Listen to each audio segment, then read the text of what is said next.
Joining me now is Forbes contributor, Dr. Marcus Collins. Dr. Collins, thank you so much for joining me. Happy to be here. Thanks for having me, Brittany. We have a really exciting conversation. You're an award-winning marketer, and you posed this overall question for Forbes: how consumer sentiment affects your message's appeal. And you talked about the disconnect between what's really happening in the economy, what economists are calling a soft landing, to how people really feel about it, and that disconnect.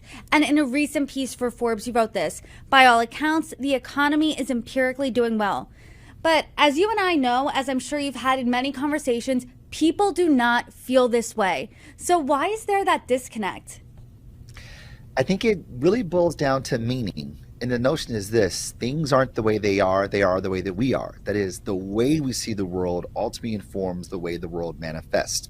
So even though empirically, by all measurable accounts, by and large, the economy is doing well, the way it's perceived through the meaning making frames of people's eyes is completely different. And the question becomes, well, why do people see it so differently? Why is meaning, in this case in particular, so out of sync? And what the literature tells us is, by and large, it's through the social signals that we're getting from people like ourselves that essentially telling us what we think is not because of what it is, but because of who we are. Before we get to the 30,000-foot view here, I do want to talk about the political implications of this, because obviously there's a presidential election coming up, 2024, and the economy continues to be a top issue for voters. So talk about the political implications here of people feeling like their pockets are tight, their wallets are tight, but that's not what the numbers are showing.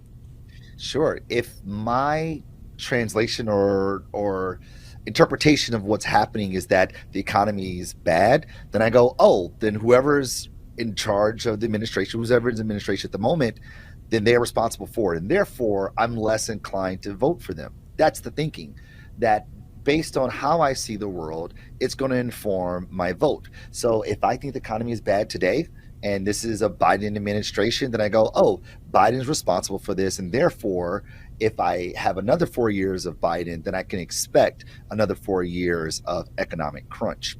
However, if I think the economy is doing well, I go, great, keep these guys in office. And therefore, I'm more inclined to vote for said administration.